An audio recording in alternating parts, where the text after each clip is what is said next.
A'udzubillahi minasyaitonirrajim. Bismillahirrahmanirrahim.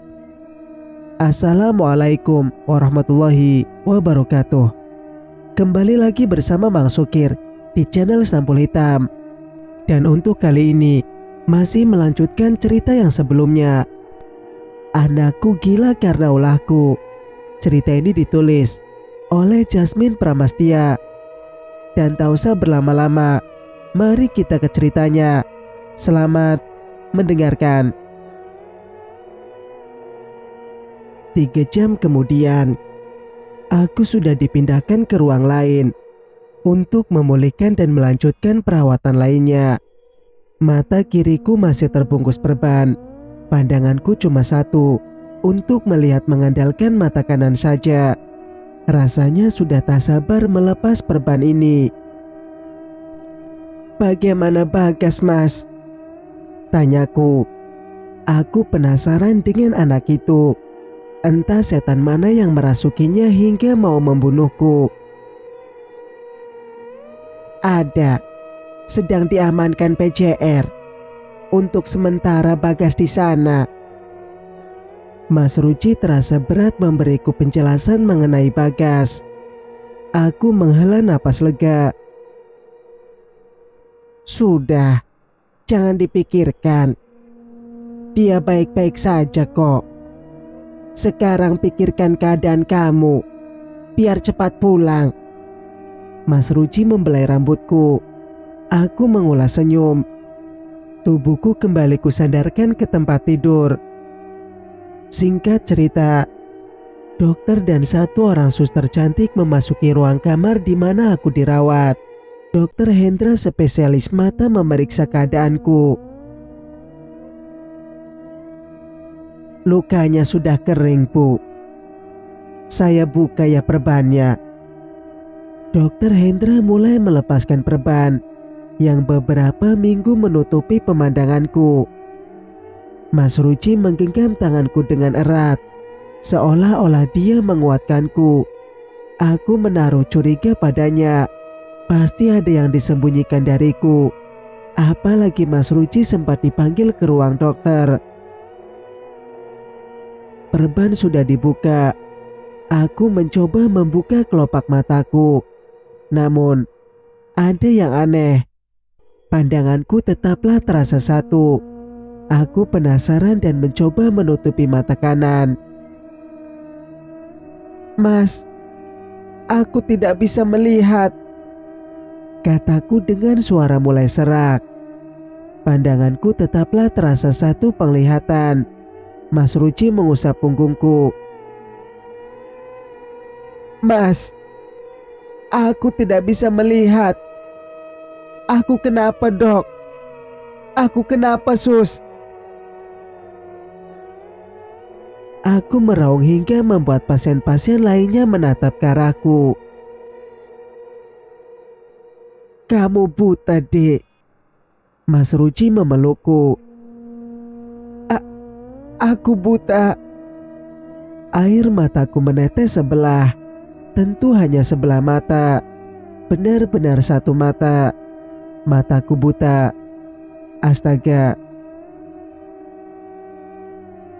"Kami terpaksa mengoperasi mata Bu Suminah karena bola matanya pecah akibat mata pisau cangkul menusuk terlalu dalam hingga benar-benar merusak bola mata dan menyebabkan kebutaan," terang dokter. Aku lemas mendengar keterangan dokter. Ini semua gara-gara Bagas. Dia seharusnya yang mendapatkan kebutaan ini. Aku menangis tergugu di dalam pelukan Mas Ruci.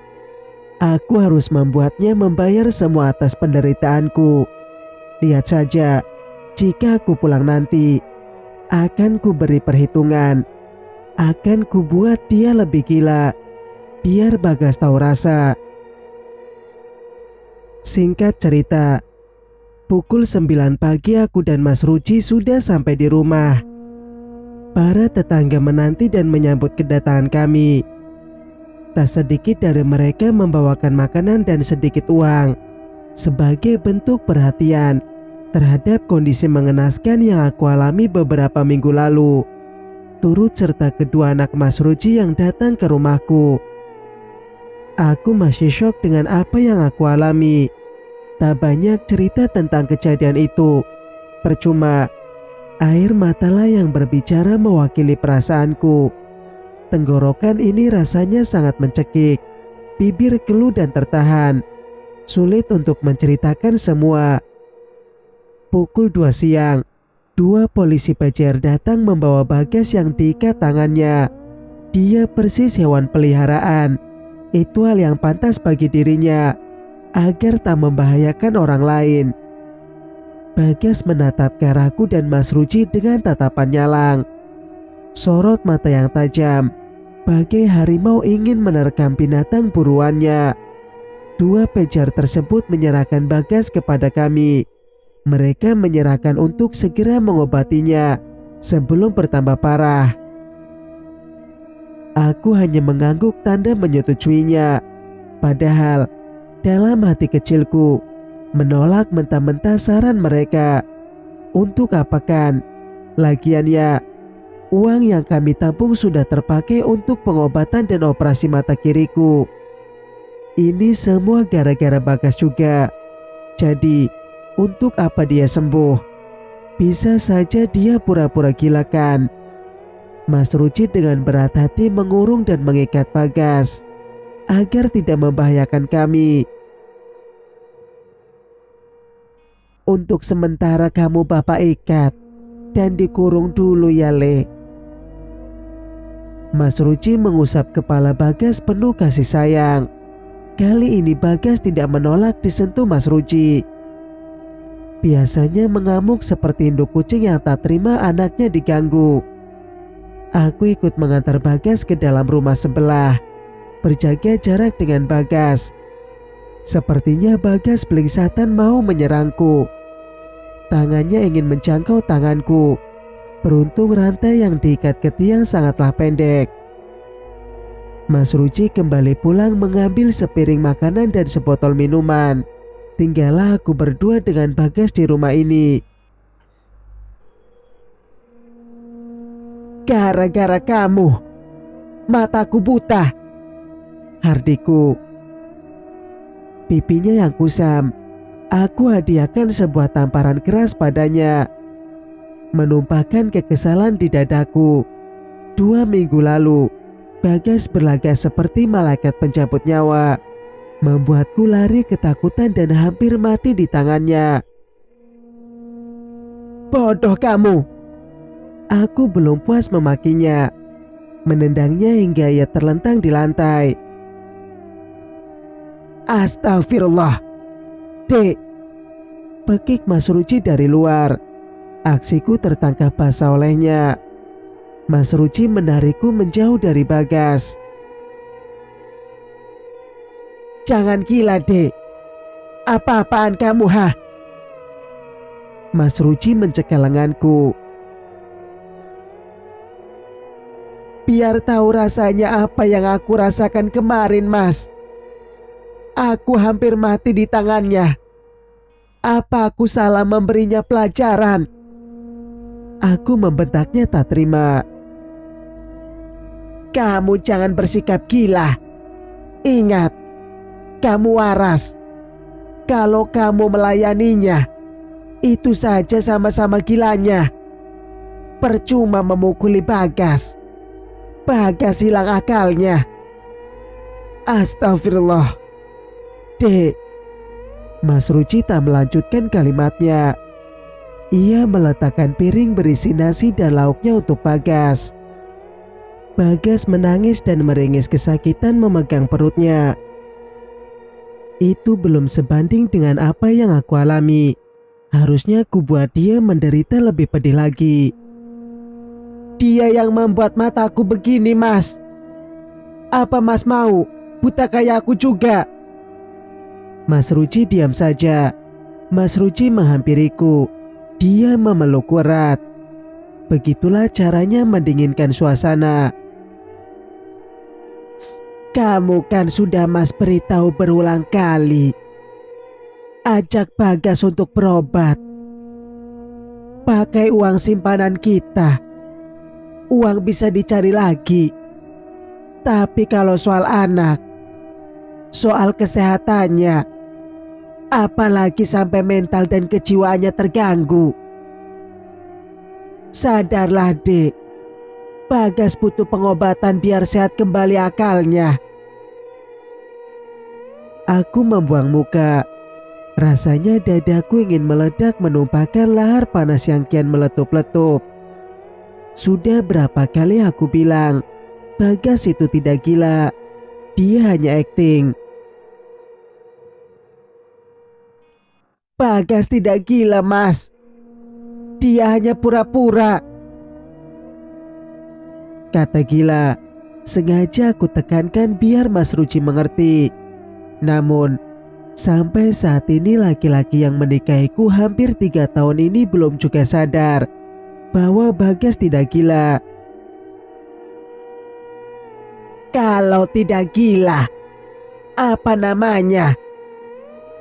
Kamu tak ingat Bagas berbuat apa kemarin, hah? Mas Ruci meninggikan suara. Dada bidangnya terlihat naik turun mengatur ritme jantungnya. Aku kalah telak. Benar kata Mas Ruci. Kalau Bagas tidak gila, tidak mungkin kan ia sampai mencangkul mataku. Di sisi lain, aku juga ragu kalau Bagas gila. Apa sih penyebabnya? Toh Cempaka sudah bersuami dan sebentar lagi memiliki anak. Harusnya dia berhenti untuk pura-pura gila. Tahu decakku. Sekarang kita rawat Bagas sama-sama. Nanti kalau ada uang kita bawa ke rumah sakit jiwa. Ucap Mas Ruci membuatku murka. Beberapa kali ku bilang, Bagas tidak gila. Dia pura-pura. Dia tidak gila. Dia pura-pura. Lebih baik buang saja dia ke kota lain agar tidak menyusahkan. Aku tersenyum sinis, menatap Bagas yang masih dalam kondisi meringkuk. Astagfirullah, Dek. Kok ngomong gitu sih? Mas Ruci melototiku. Kita rawat dia sama-sama, ujar Mas Ruci lagi. Apa? Dirawat sama-sama? Gak salah dengar. Mas dengar ya, merawat dia itu capek. Aku muak harus membersihkan kotorannya. Capek, Mas. Pertahananku jebol. Lelah berdebat dengannya tidak ada habis-habisnya. Tapi, Dek. Alah, kamu sama Bagas sama-sama gilanya. Sama-sama bikin aku gila. Puas kamu. Aku melengos pergi. Tidak aku hiraukan Mas Ruci memanggil namaku. Singkat cerita, aku melihat wajah yang tak sempurna lagi di depan cermin yang terbelah dua. Mengusap kelopak mata yang tidak pernah lagi terbuka. Aku buta. Wanita tua ini tidak memiliki kesempurnaan untuk melihat lagi. Penglihatannya direnggut anaknya sendiri. Oh, malangnya nasibmu, Suminah. Lihat diri ini betapa malangnya nasibku. Di usia yang mulai senja, sudah tak jelas melihat, malah ditambah hilangnya bola mata gara-gara dicangkul. Gara-gara Bagas, aku kembali dari nol lagi menabung untuk umroh. Harusnya sisa beberapa langkah, malah kandas begitu saja. Hatiku tiada berhenti merutukinya. Seiring berjalannya waktu, aku mulai menerima keadaan yang menimpaku. Tak sedikit orang mencibir dan mengejek. Kasihan, sudah tua disusahkan anaknya yang gila. Banyak orang yang bilang Bagas gila bisa membahayakan dirinya dan orang lain. Gak nurut dibilangin. akhirnya dicangkulkan matanya. Itu salahnya sendiri. Semua cemoohan aku anggap angin lalu. Mereka tidak merasakan susahnya menjadi aku. Taunya yang jelek-jeleknya saja. Bagas tak kunjung sembuh hingga memasuki tahun 2006. Kondisinya semakin parah. Sepanjang hidupnya dalam kurungan dan jeratan rantai di tangan atau di lehernya. Hasil panen tak melimpah seperti dulu. Tenaga Mas Ruji sudah tak sekuat dulu.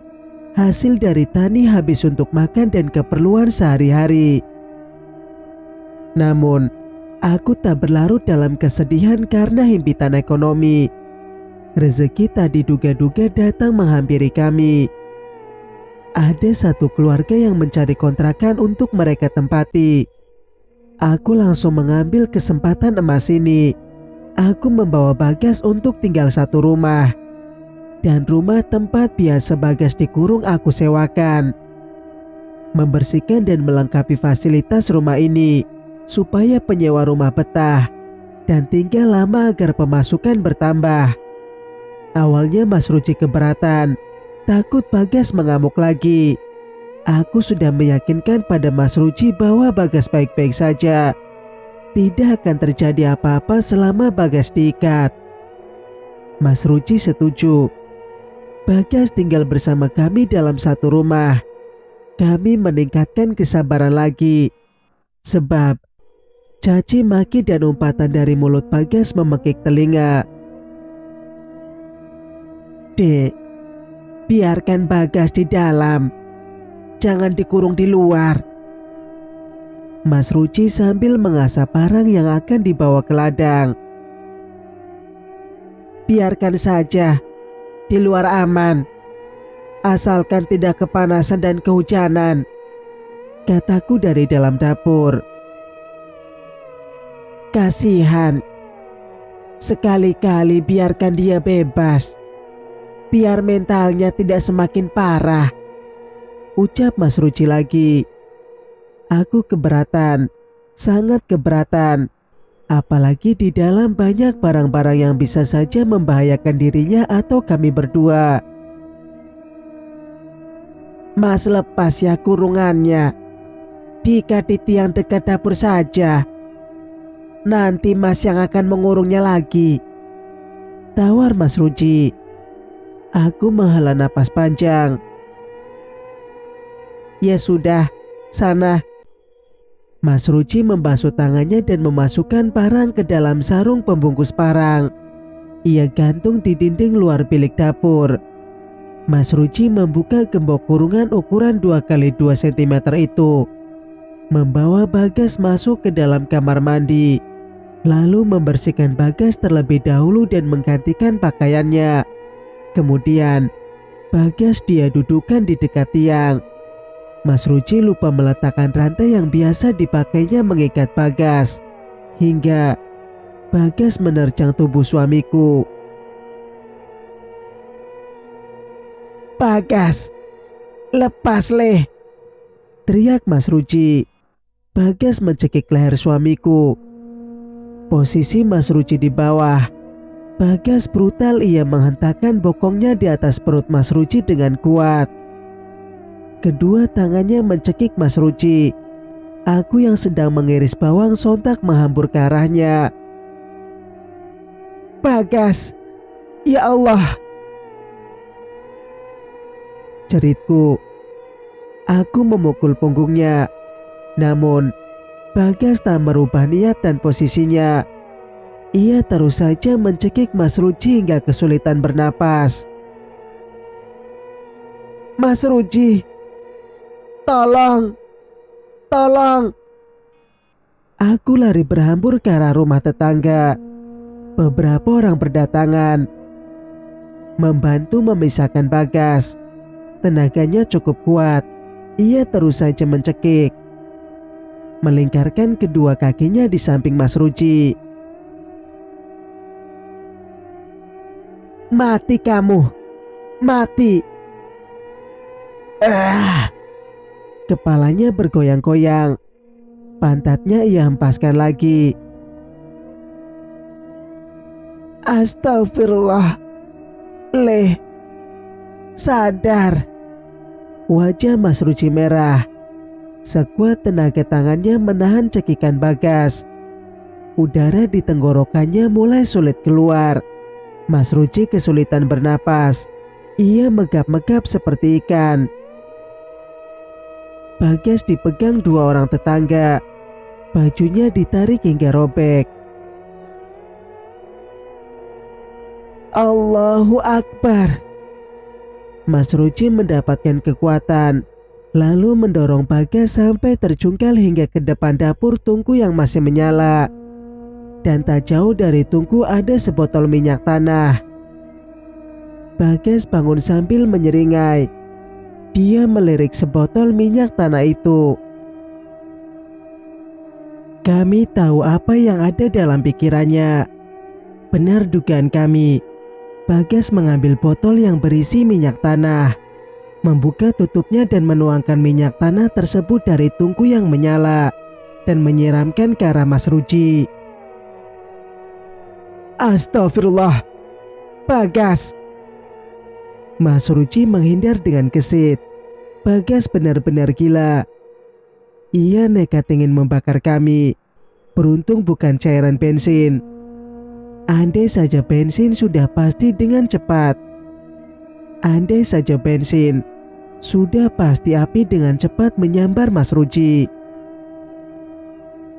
Padamkan apinya. Dua tetanggaku memukul api dengan kain lap. Aku juga ikut memadamkan api yang ingin melalap isi dapurku. Wong edan, aku memakinya geram. Ketika kami sedang sibuk memadamkan api, Bagas hilang dari pandangan kami. Bagas, kemana dia? Mas Ruci berlari ke depan pintu. Dia pun keluar mengejar Bagas. Dasar orang gendeng, mati saja sana. Bisa hanya nyusahin saja, kerutuku. Gara-gara Bagas dapurku nyaris kebakaran. Dan sekarang dia kabur. Kalau bisa jangan kembali atau ditemukan lagi. Aku sudah muak dengannya. Dan Mas Ruci kenapa dia tidak ada kapok-kapoknya? Masih saja dicari. Cuy. Tiba-tiba saja tetangga berdatangan mendatangi rumahku. Rupanya berita Bagas mencekik Mas Ruci tersebar sangat cepat. Sudah ketemu Bagasnya? Tanya salah satu dari mereka pada suamiku. Suamiku terlihat lelah. Wajahnya dipenuhi oleh keringat. Belum. Entah lari kemana. Mas Ruci mengelap keringatnya dengan ujung kaosnya. Tubuhnya masih tercium aroma minyak tanah bekas disiram Bagas tadi. Gak usah dicari, Mas. Biarkan saja. Anak bisanya nyusahin. Aku membuka suara. Ada rasa gregetan juga dengannya. Semua tetangga dan suamiku menatapku heran. Apa ada yang aneh dengan ucapanku barusan? Jangan begitu. Biar Bagas seperti itu dia masih tanggung jawabku. Mas Ruci mengibas-ngibaskan telapak tangannya ke wajah karena kegerahan. Aku berdiri di ambang pintu sambil berkacak pinggang. Alah, buang-buang waktu. Kalau memang tidak mau diurus, ya biarkan saja. Dia jadi gelandangan kek. Mati sekalian kek. Aku gak peduli. Untuk apa mengurusnya? Buang-buang tenaga saja. Ucapku spontan membuat tetangga saling beradu pandang. Astagfirullah. Yusum, jangan seperti itu. Itu kan anak sampean. Kasihan. Beberapa orang berusaha mengingatkanku. Namun, aku tidak peduli. Buat apa? Toh Bagas bukan anak kecil lagi. Daripada aku pusing, lebih baik masuk ke dalam, meninggalkan mereka di luar. Percuma tidak ada yang mau mendengarkan omonganku. Tak perlulah memikirkan Bagas mau tinggal di mana, makan apa. Kalau memang dia beneran gila, dia bisa saja mencari makan di dalam bak-bak sampah. Apapun pasti dimakan. Namanya juga kan orang gila. Tetapi kalau Bagas pura-pura gila, dia akan menggunakan akalnya untuk berpikir mencari pekerjaan di jalanan untuk bertahan hidup. Jadi, untuk apa kita pusing?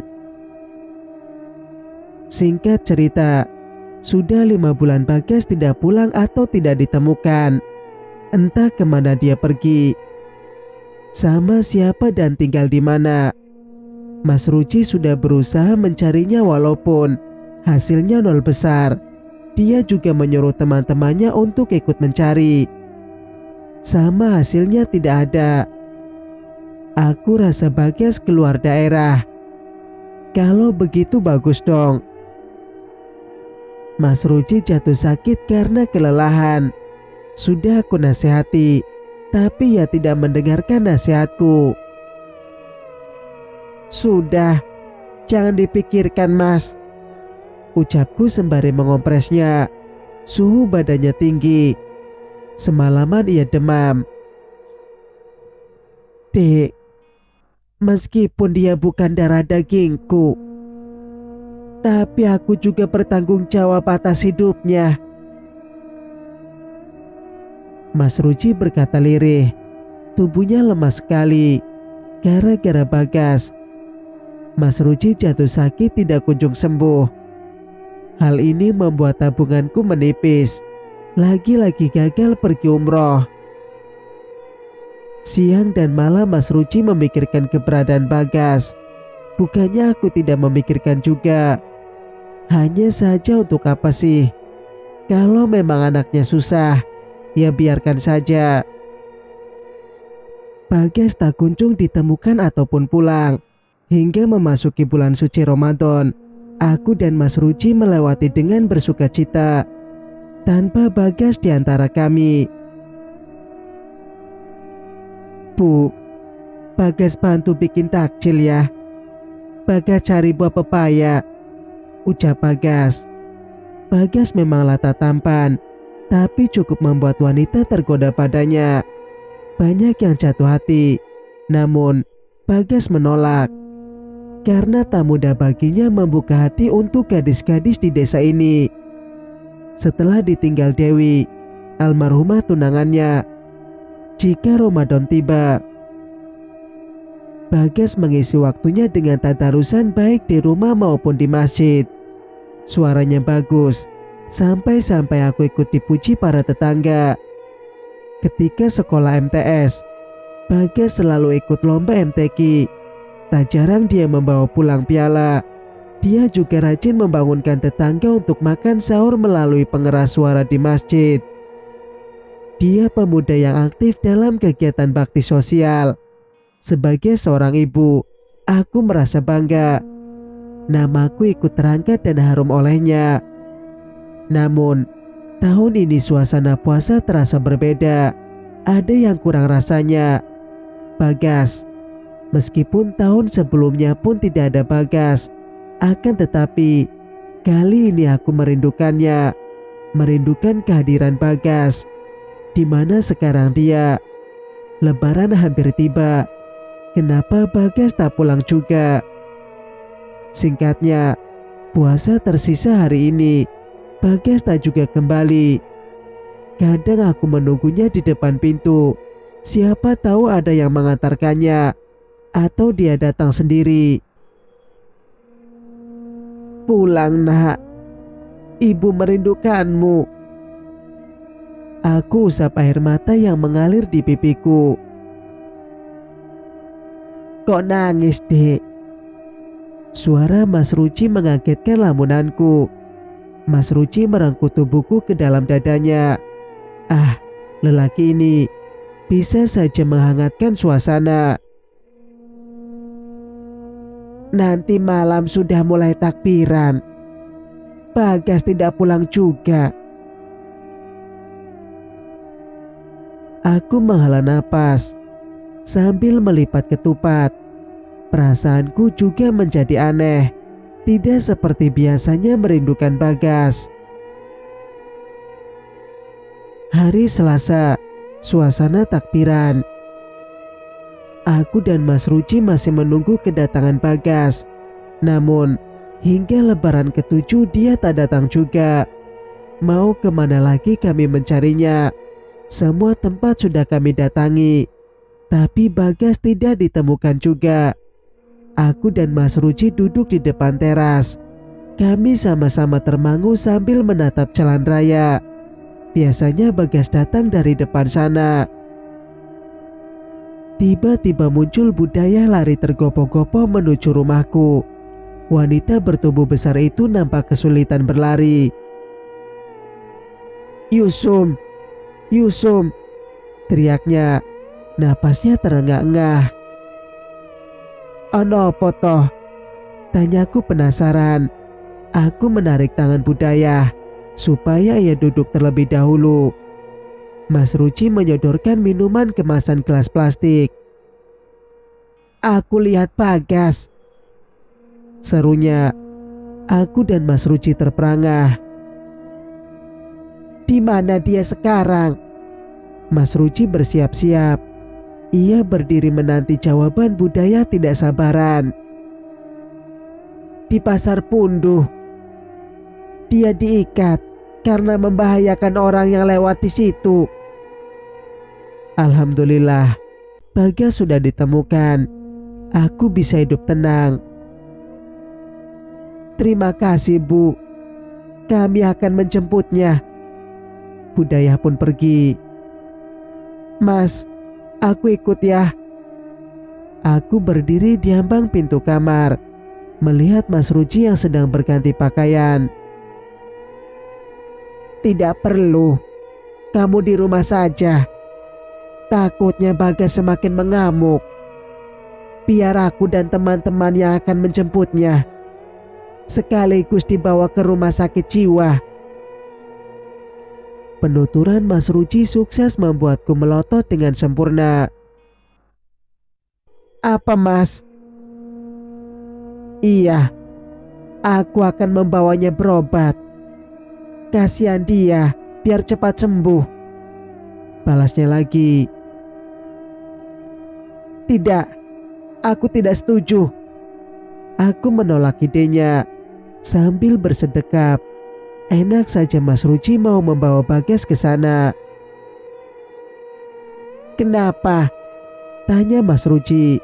Mimik wajahnya mulai berubah. "Jangan asal bawa, Mas. Memangnya tidak pakai uang? Enak aja main bawa-bawa." Mas Ruci menatapku semakin tajam. "Astagfirullah, Dek. Uang yang kita tabung pakailah dulu untuk berobat Bagas. Kan bisa kita cari lagi." "Aku tidak setuju," sergaku. "Mas pikir kerja itu tidak capek? Lama loh Mas menabung uangnya. Kalau dipakai terus, kapan kita pergi umrohnya?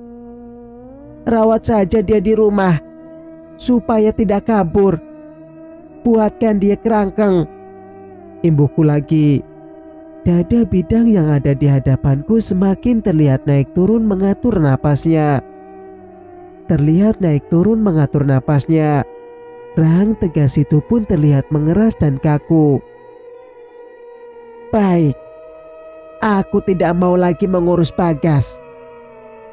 Mas Ruci mengangkat kedua tangannya ke atas. Kemudian ia keluar kamar. "Loh, Mas?" Aku menjadi bingung. Apa maksudnya? "Biarkan Bagas mati di jalan. Aku tidak peduli. Aku sudah capek berdebat denganmu. Kamu kan seorang ibu. Kenapa sedikit pun tak memiliki hati?" Aku menelan ludah getir. Ucapan Mas Ruci seperti menamparku dengan kuat. Terus Bagas siapa yang menjemput? Tanyaku. Aku menunduk malu. Tubuh ini mendadak gemetar. Satu mataku mulai ditutupi embun. Urusanmu, Suminah. Aku mendongak menatapnya. Jika ia menyebut namaku, itu berarti dia marah besar. Mas Ruci melengkangkan kakinya. Ia meraih parang dan keluar dari pintu dapur. Aku mengusap wajahku dengan kasar, mengempaskan bobotku di atas sofa. Kepalaku berdenyut nyeri seperti mau pecah. Aku akan mengatasinya tanpamu, Mas. Aku bergegas berdiri dan bersiap-siap menjemput Bagas. Tentu, aku tak melakukannya seorang diri. Lihat saja, Bagas akan aku bawa kembali ke rumah ini. Tak perlu dibawa ke rumah sakit jiwa.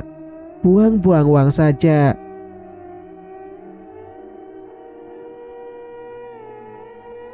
Bersambung. Wassalamualaikum warahmatullahi wabarakatuh.